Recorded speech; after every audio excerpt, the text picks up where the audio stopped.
The security footage shows him standing perfectly still behind that door for exactly 47 seconds.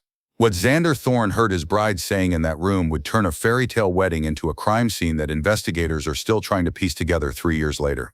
The guests are still arriving, the champagne is still flowing, and Xander is walking back down that hallway with something in his hand that wasn't there before. What happened in the next 6 hours will haunt everyone who witnessed it, and the recording he made, the police still won't release it to the public.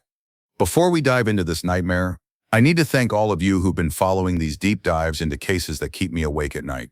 Your support means everything, and if you haven't hit that subscribe button yet, do it now, because what I'm about to reveal will make you question everything you think you know about revenge, betrayal, and how far someone will go when they discover the person they love most has been planning their destruction.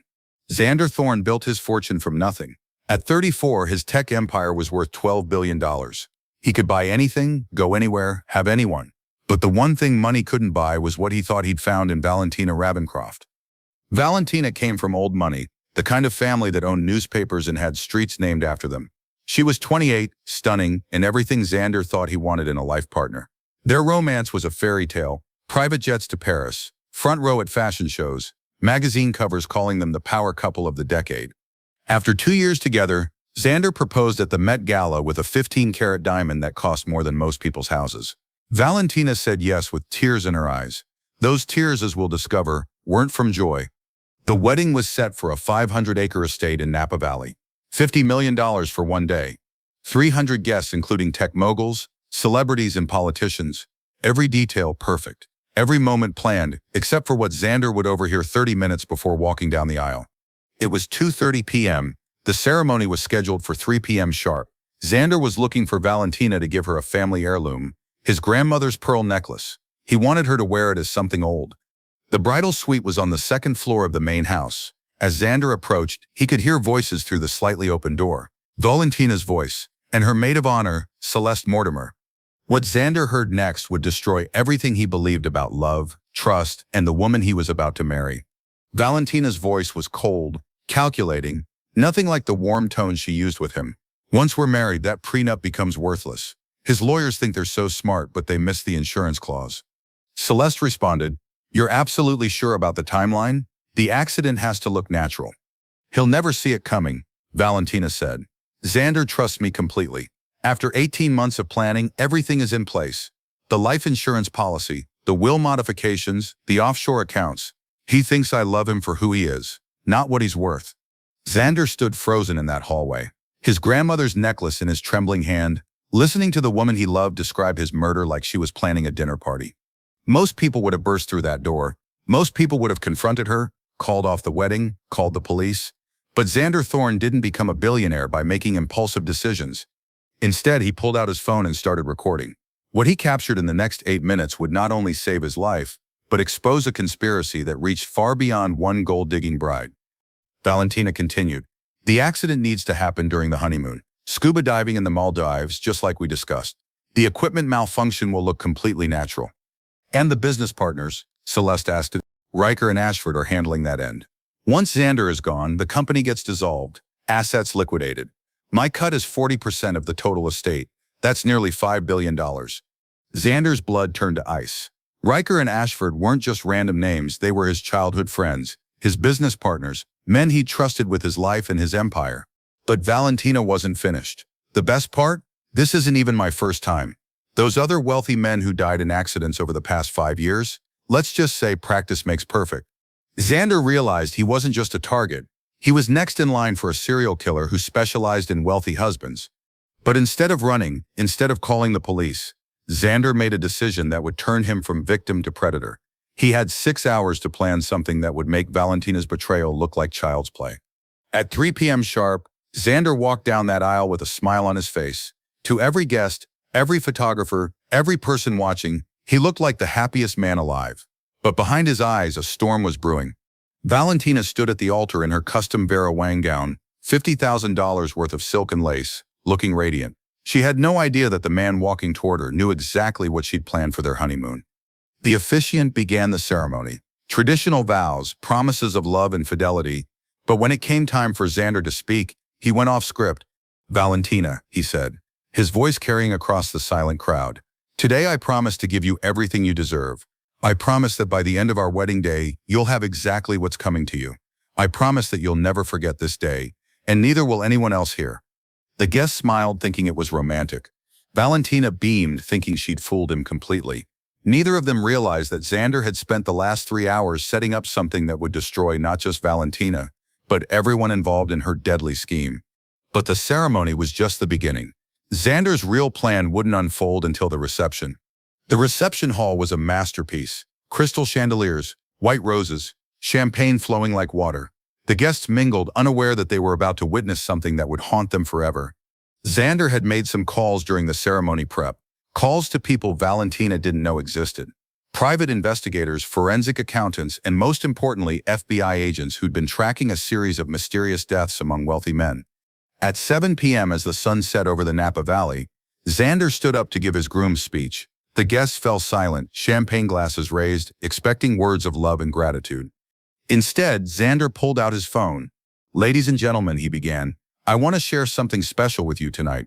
A recording I made earlier today of my beautiful bride discussing our future together." Confusion rippled through the crowd. Valentina's smile faltered. She had no idea what was coming. And then Xander played the audio. Valentina's voice filled the reception hall, cold and calculating, discussing his planned murder like a business transaction. The gasps from the guests grew louder as the recording continued. Her confession about previous victims, the conspiracy with his business partners, the life insurance fraud. By the time the recording ended, the silence was deafening. 300 guests stared at Valentina, who stood frozen in her wedding dress, her face white as the roses around her. But Xander wasn't finished. He'd spent the 3 hours between the overheard conversation and the ceremony gathering evidence. Evidence that would destroy not just Valentina, but everyone who'd helped her. For the past 18 months, Xander continued, "While I thought I was falling in love, I was actually being hunted. But what my dear wife doesn't know is that I've been investigating her for the past 6 weeks." Xander had hired private investigators the moment he'd felt something was off about Valentina's stories. Her background was too perfect, her love too convenient, her interest in his business too intense. He revealed bank statements showing money transfers between Valentina and unknown accounts, photos of secret meetings with men she'd claimed never to have met. Most damning of all, he discovered that Valentina Ravencroft wasn't even her real name. The guests watched in horror as their fairy tale wedding turned into a criminal investigation. Some tried to leave, but found their exits blocked. Xander had planned for that too, because what the guests didn't know was that the police were already on their way, and they weren't just coming for Valentina. What none of them realized was that Xander had discovered something even more terrifying. Valentina wasn't the mastermind. She was just a weapon, and the real killers were sitting right there in the reception hall, watching their perfect plan crumble. As the police sirens grew louder in the distance, Xander revealed the truth that would shatter everything the guests thought they knew about the people around them. Valentina wasn't working alone. She wasn't even the leader. She was part of an international conspiracy that targeted tech billionaires, oil executives, pharmaceutical moguls, any man wealthy enough to make murder profitable. The real masterminds were sitting at table 3. Quentin Ashford and Dorian Riker, Xander's childhood friends, his business partners, men he'd trusted with his life and his empire. They'd been planning his death for over 2 years, ever since Xander's company had become worth more than both of theirs combined. But it wasn't just about money. It was about power, jealousy, and revenge for imagined slights that went back to their college days. They'd recruited Valentina from a network of professional killers who specialized in seducing wealthy men. The FBI had been tracking this network for 3 years, following a trail of dead billionaires across 4 countries. Each death looked like an accident. Each widow disappeared with massive insurance payouts. Each case went cold. Until now. What Ashford and Riker didn't know was that Xander had been suspicious of them long before he'd met Valentina. Their questions about his will, their interest in his insurance policies, their suggestions about who he should marry, it all made sense now. So when Xander hired those private investigators 6 weeks ago, he wasn't just investigating Valentina, he was investigating everyone in his inner circle. And what he discovered was horrifying. Ashford and Riker had been embezzling from their shared ventures for years. They'd been feeding information about wealthy targets to the murder network.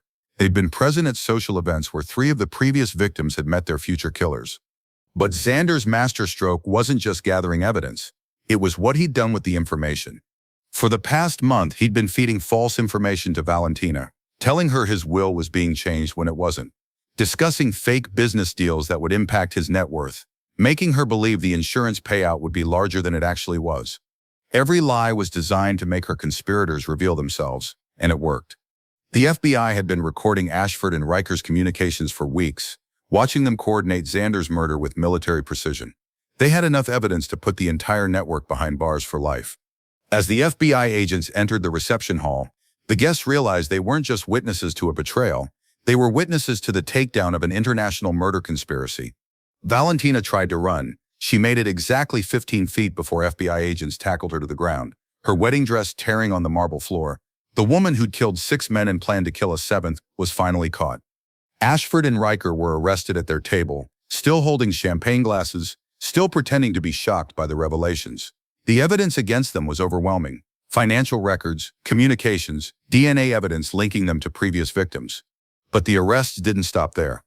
The FBI had identified 12 other members of the network among the wedding guests. Lawyers who'd helped draft fraudulent wills, doctors who'd provided false death certificates, insurance investigators who'd approved suspicious claims. By the end of the night, 23 people were in custody, the largest takedown of organized murder for hire in FBI history, all because one groom decided to get revenge instead of getting even. But the most shocking revelation was still to come. What Xander discovered about Valentina's true identity would change everything we thought we knew about this case. In the holding cell that night, faced with evidence that would put her away forever, Valentina finally told the truth about who she really was. Her real name was Serafina Blackwood. She wasn't American, she wasn't from old money, she wasn't even the person whose identity she'd stolen. Serafina was a former Russian intelligence operative who'd gone rogue 5 years earlier. She'd been trained in seduction, manipulation, and murder by one of the world's most secretive government programs. When she'd left Russia, she'd taken those skills and monetized them. The murder network wasn't just about money, it was about power, information, and international espionage.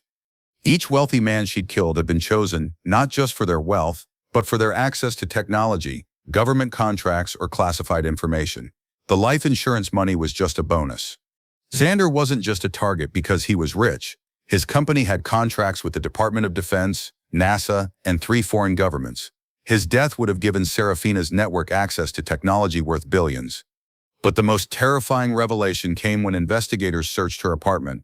They found files on 47 other potential victims, men who had no idea they were being hunted.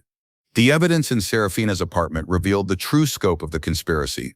This wasn't just about killing wealthy men, it was about destabilizing the entire tech industry.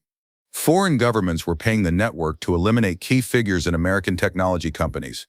Each death was designed to cause stock crashes, hostile takeovers, and the theft of classified research.